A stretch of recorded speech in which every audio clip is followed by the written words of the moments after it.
Assalamualaikum warahmatullahi wabarakatuh. Perkenalkan, nama saya Izul Nur Khalifah, NIM E 2019 4040 dari kelas Manajemen Zakat dan Wakaf, mata kuliah Sosiologi Ekonomi, kelompok 1. Di sini saya akan melanjutkan penjelasan tentang pemikiran sosiologi ekonomi modern. Yang pertama yaitu sosiologi pilihan rasional.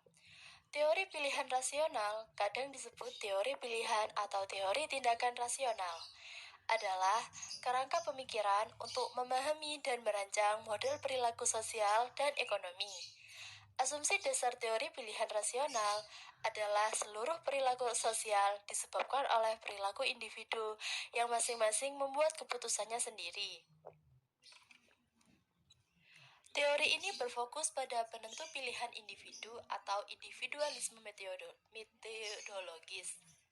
Teori pilihan rasional juga berasumsi bahwa seorang memiliki preferensi di antara beberapa pilihan alternatif yang memungkinkan orang tersebut menyatukan pilihan yang diinginkannya. Adapun sosiologi yang mengikuti aliran ini adalah James Coleman yang menulis tentang Foundation of Social Theory tahun 1990 dan Michael Hector tentang Principle of Group Solidarity tahun 1987. Yang kedua yaitu sosioekonomi. Pengertian sosioekonomi adalah kedudukan atau posisi seseorang dalam kelompok masyarakat yang ditentukan oleh jenis aktivitas ekonomi, pendidikan, serta pendapatan. Teori sosioekonomi memperingatkan bahwa pendekatan ekonomi neoklasik tidak cukup untuk memecahkan masalah ekonomi. Oleh karena itu, perlu menggunakan perspektif yang lebih luas, yang mencakup penggunaan sosiologi, psikologi, ilmu politik, dan ilmu sosial lainnya. Aliran pemikiran ini digerakkan oleh Amitai Estioni dengan menulis The Moral Dimension Towards a New Economics tahun 1988 dan bersama Lawrence menulis tentang Socio-Economics Towards a New Synthesis tahun 1991. Yang ketiga yaitu teori PSA ekonomi. Ide dasarnya adalah dengan penggunaan penemuan-penemuan dari psikologi, sosiologi, dan antropologi secara langsung ke dalam model-model ekonomi.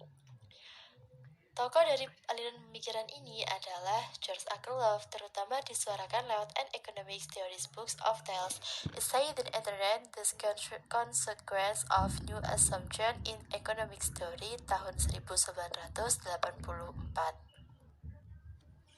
Yang keempat yaitu biaya transaksi ekonomi. Biaya transaksi menurut Furtbot dan Rich yang dikutip oleh Benham. Biaya transaksi dapat dibedakan menurut dua tipe, yaitu yang pertama, biaya transaksi tetap, di mana investasi spesifik dibuat dalam menyusun kesepakatan kelembagaan. Yang kedua, yaitu biaya transaksi variabel, yaitu biaya transaksi tergantung pada jumlah dan volume transaksi. Selanjutnya, Williamson dan North Wales menyampaikan perbedaan yang mendasar antara biaya proses produksi dan biaya transaksi. Biaya produksi adalah biaya yang berkaitan dengan produk, di mana terdapat unsur biaya produksi. Sedangkan biaya transaksi muncul karena adanya transaksi kepemilikan. Oleh karena itu, yang dimaksud biaya transaksi adalah biaya atas lahan, tenaga kerja, kapital, dan keterampilan kewirausahaan yang diperlukan untuk memindahkan atau transfer secara fisik input menjadi output. Yang kelima yaitu sosiologi ekonomi baru. Ide dasar aliran pemikiran ini dapat dirujuk kepada 3 proposisi utama yang diajukan oleh Swedberg dan Granovetter.